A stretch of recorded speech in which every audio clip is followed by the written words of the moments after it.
Hey everyone, this is Disc Junkie, and welcome back to Secondhand Sickness.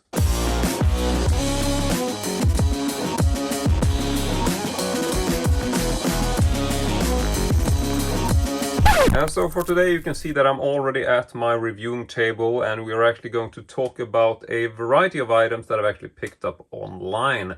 And this is primarily because, the car boot sale season is pretty much over. It's essentially wintertime here, very sort of dark and wet and boring. But this does offer me the time to browse a bit more online, and I've actually been able to find some really cool and interesting books which I thought we would dig into. And the first thing I want to talk about is this really obscure book from 1958, which is called Sex Hexor, or Sexual Witches, or Sex Witches, depending on how you want to translate it. And so there's a bit of a story behind this. I essentially heard about this book through a magazine which I own, and it might not have been published in this particular issue, but there is this magazine which I've talked about in the past, which is called Veckans Brott, or Crime Weekly, or VB Crime, depending on how you want to translate it. And this is essentially a magazine which was published back in the 70s and 80s. And it's this magazine by Kurt Hauson, who is one of my favorite publishers, who was sort of nicknamed as the Porn King back in Sweden in the days. And so commonly, Kurt Hauson would only advertise books that he himself had published. So this magazine, which he was the publisher for, would commonly have little ads where, he would advertise the books that he had that was coming out. And this was usually sort of erotic novels or pornography and that kind of stuff. But one of the few books which I found advertised in this magazine, which I couldn't find any info about, was this one. And I was very curious as to what this was. I always thought that this was sort of something that Kurt Hauson had published himself. I thought it was part of the so-called Fickies series, but I couldn't really find any info about this. Couldn't even find an image. And right now I'm actually working on a digital archive where I'm trying to sort of scan all of my book covers for all of the Kurt Hauson books that I have, and trying to make almost like a database, primarily so I can keep track myself, but I also want to publish it online to give people the benefit of actually seeing these old covers. And that's when I googled on this title and actually found a copy online. And so, as it happens, this is not something that was published by Kurt Hauson himself, but it is actually written by a guy who is called Felix Upland. And Felix, as far as I can tell, I don't know if this is an actual name or if it's a pseudonym, because there were a lot of pseudonyms back then. But apparently this book is from 1958, and it was published by a company which is called Freds Förlag. And Freds Förlag, I first thought that this was like a, like you would pronounce it like Fred, like it's Fred's publishing company. But when I opened this up, I noticed that there's an inscription on the front page which says that this is a copy which was given to some guy named Tage Bergman, Stockholm, 1958, and then it's signed with a very interesting signature which says Lerik Fred. And when I read this, I felt like I recognized that name, and I started racking my mind as to where I've heard this. And then I started going through some of the books I own and sort of checking in my Excel sheet. And that's when I realized that Lerik Fred is actually a writer who was also pretty common in books that was distributed by Kurt Hauson back in the day. And I also realized that this book is not just inscribed with Lerik Fred's signature, but this is actually a publishing company which was owned by Lerik. Because if you flip open the first or the next page, you will see that there's a small sort of introduction here that essentially reads that this is the first book ever published by Felix Upland, who's a writer, and also the first book being published under Freds Förlag. And then it actually says that Lerik Fred is the publicist behind this company.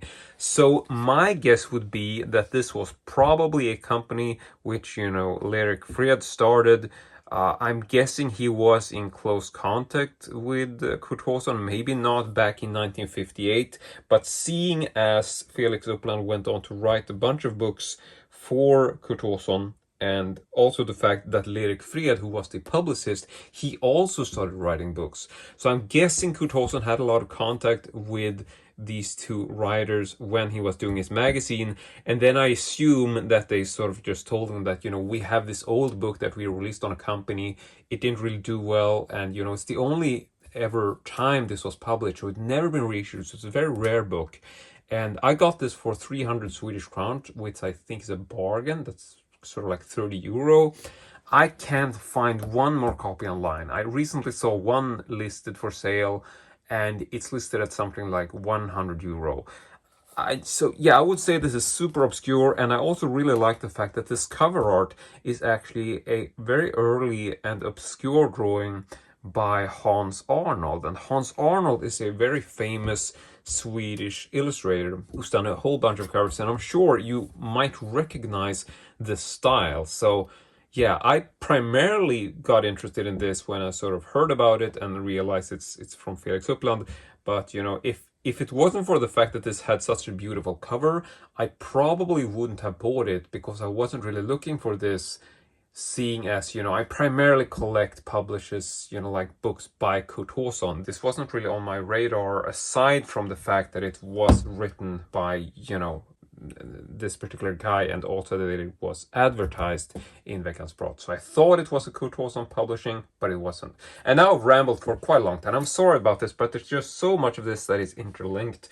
We were talking about Felix Uppland and Lyric Fred, and Lyric Fred, who is the publicist for this book, he is quite a known writer for Kurt Hawson, and one of the books that I associate him the most with is this one, which is SS Orgies 1934.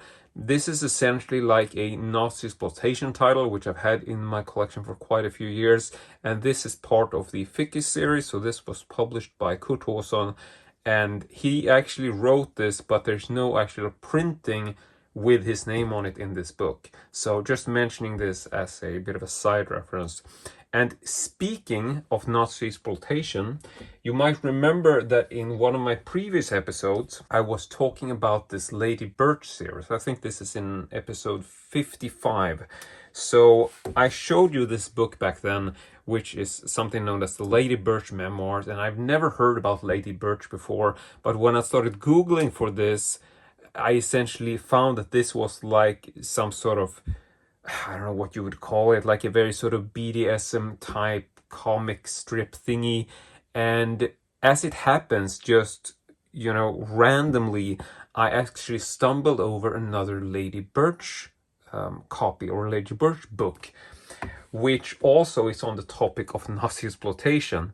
And I know that YouTube might not enjoy this, but I try to never show nudity unless it is illustrated, like it's art, essentially, because by that standard, I think you can show nudity.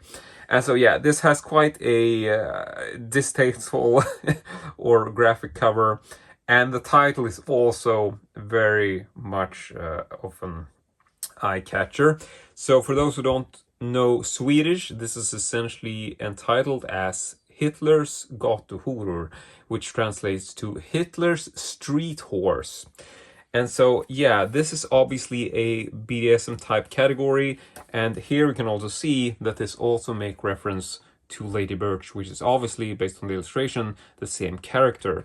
Now, it does say, sort of listing some of the alternate titles in the series, but nowhere does it actually mention the Lady Birch memoir book. So still zero info about who published this or what year it's from. Doesn't have any copyright info in the binding or on the front pages. So this is quite the mystery, but I always have to find this either way. So that's also back from episode 55, in case you're curious.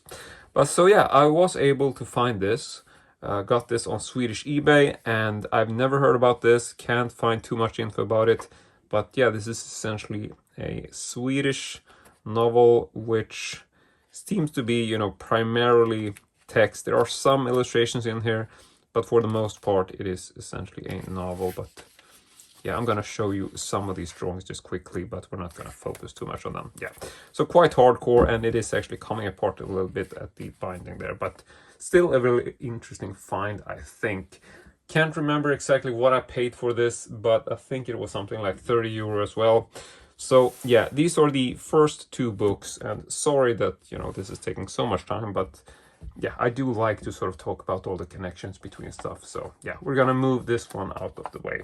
But before we do that, one of the other books that I found is also something that's referenced in this magazine. There will actually be a couple of books that are referenced in this magazine. Not this one particularly, but in this series, the Veckans Brott series.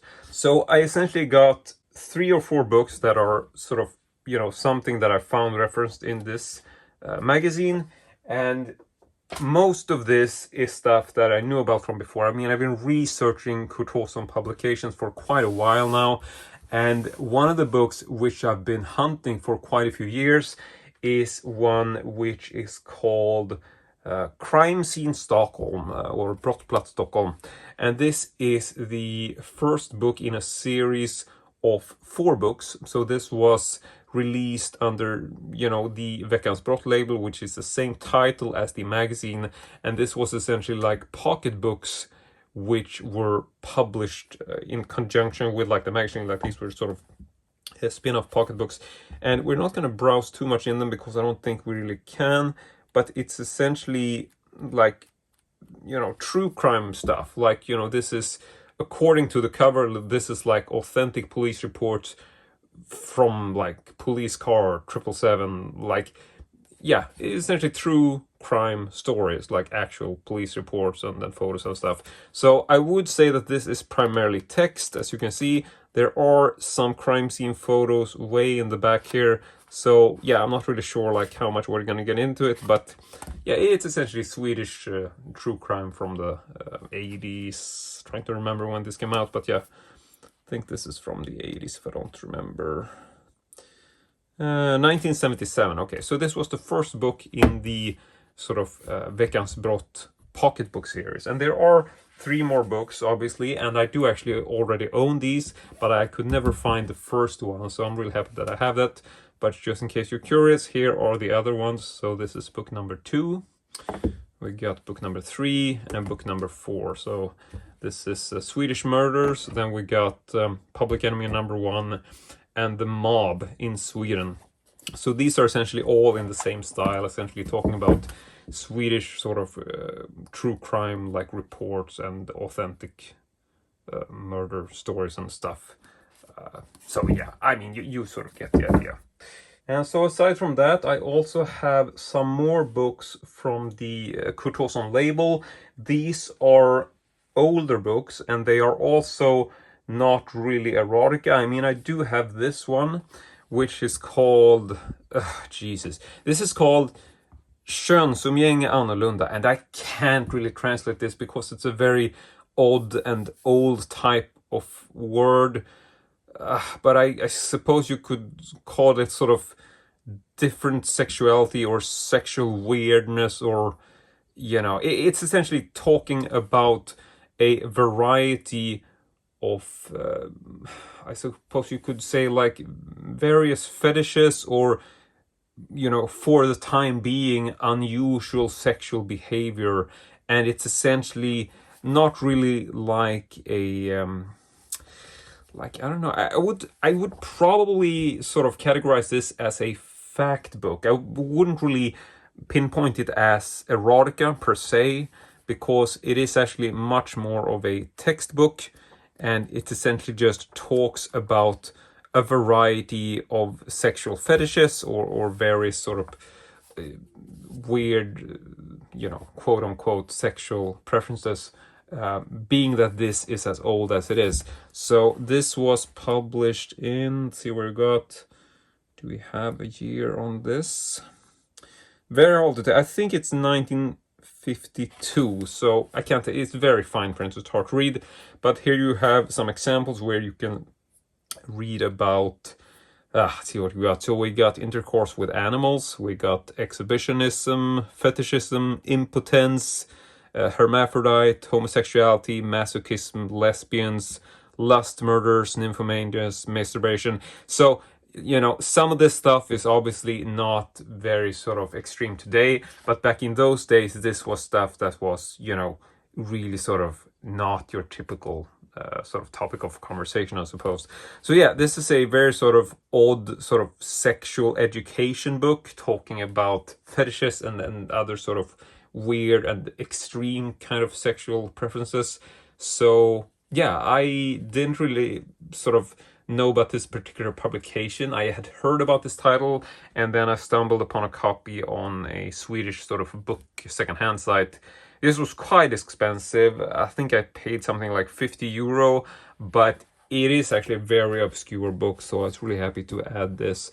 And the reason for why I'm buying so many books from this particular publisher, like I said, is primarily because I'm working on this sort of digital archive where I want to scan and sort of show all of these books from this particular publisher. I'm just a really big fan and really interested in Kurt Hausson as a person and like all the books he published, because it's such a vast archive of erotica and some really, really weird books like this one, for example. And another weird book, which is also on the topic of Nazis, which we talked about earlier, is this one. And this is called "This Happened in Our Time. How Was This Possible?" Question mark, if you translate it. And this is essentially a fact book. This is a documentation on the Holocaust. And this is also one of those books which is pretty much impossible to find these days. I don't even know if we are going to flip through this because, yeah, I mean, this is pretty extreme in terms of like violence and the Holocaust. So I don't want to show too much. I don't know what YouTube says about this kind of stuff. Might not be extreme in terms of nudity, but yeah, the photos are quite horrific, so I don't really want to wallow in this too much.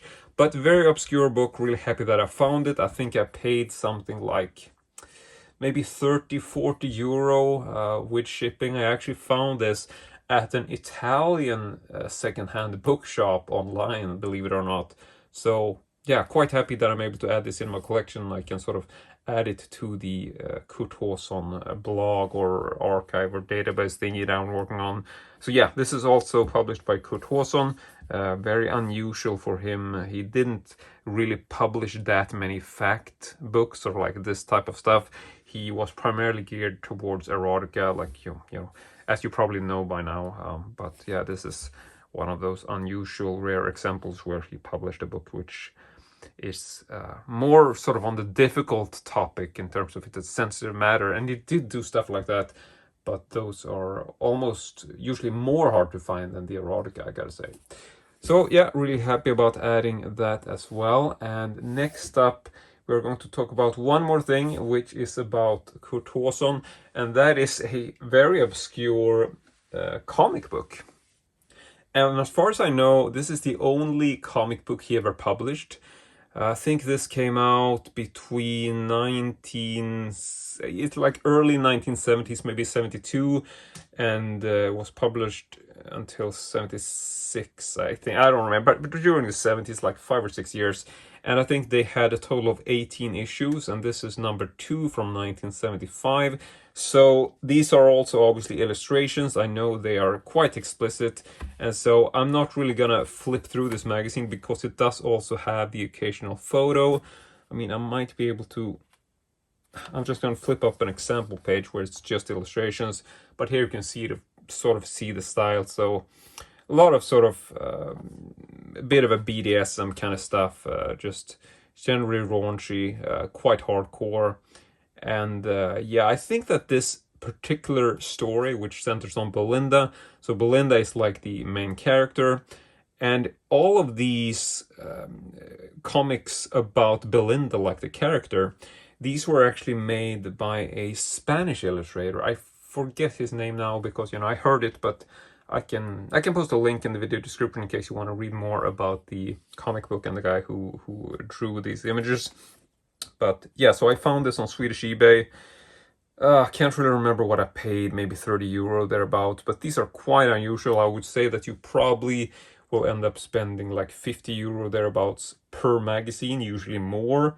So yeah, I mean, overall, I was just really happy to be able to pick this up. And this is the only issue that I own of this magazine. So either way, it's a great find. And I'm going to cover this up a bit just so I don't know why, I just decided to. Okay, so this is most of the stuff I got, but we've got one more thing which I want to talk about.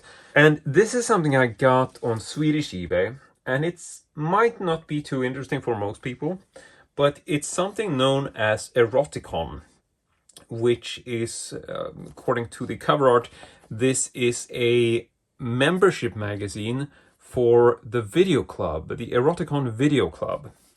And when I saw this, I was really interested, because the thing is that I've heard the title or the name Eroticon before, but it's a very obscure name which I don't think a lot of people know about.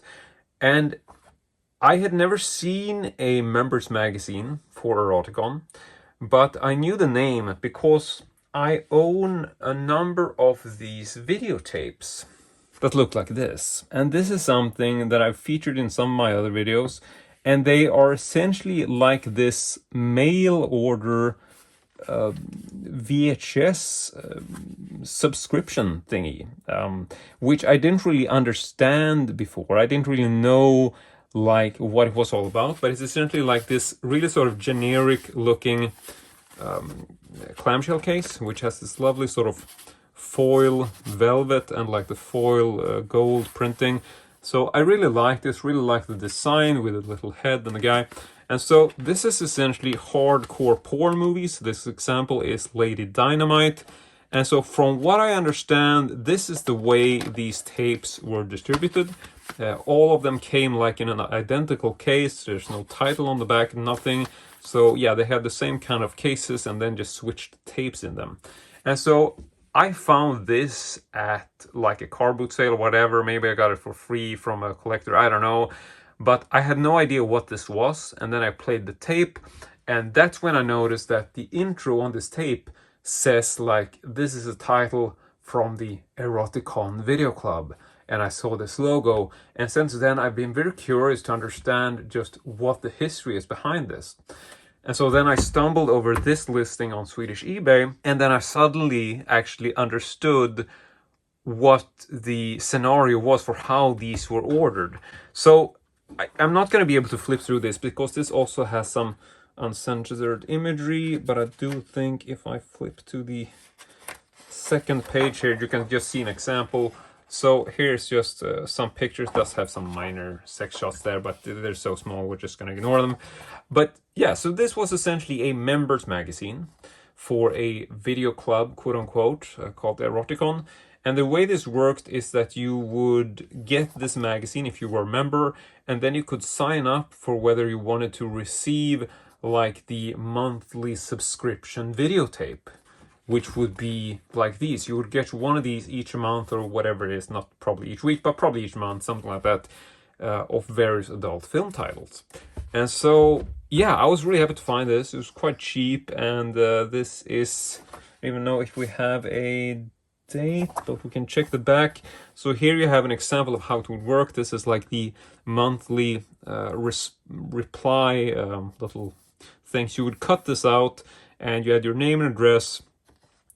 And it essentially says only send in this little pamphlet if you don't want the movie of the month.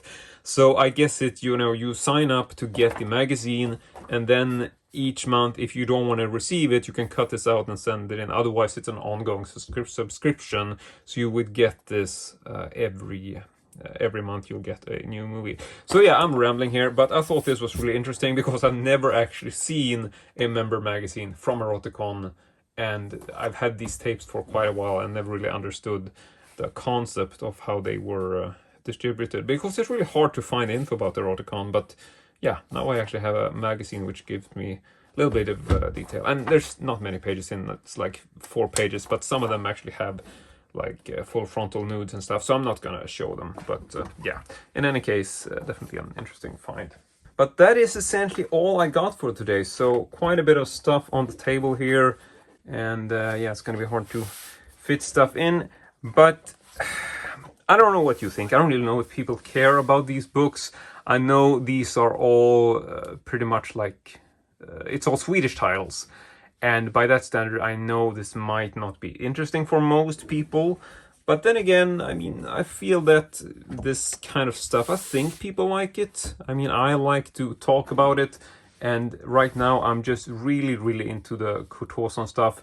And so if people are interested in seeing like this website/blog that I'm working on, where I'll be publishing all of the cover art for my Kurt Hausson books, feel free to send me a message, either just leave a comment here, or you can reach me on Facebook. You can just go to facebook.com and /DISCJUNKIE, I think, and then you will essentially find, or if it's DISCJUNKIETV, I don't know, one of those. I think both of them work. If you just search Facebook for DISCJUNKIE, I have like an official page, and then you can just send me a DM there, and I will send you a link to my upcoming blog project thingamajig, I guess. So yeah, that's pretty much everything in frame, so I think we're just gonna stop it there. But that's it. I want to say thank you very much for watching, and as usual, hope to see you all next time.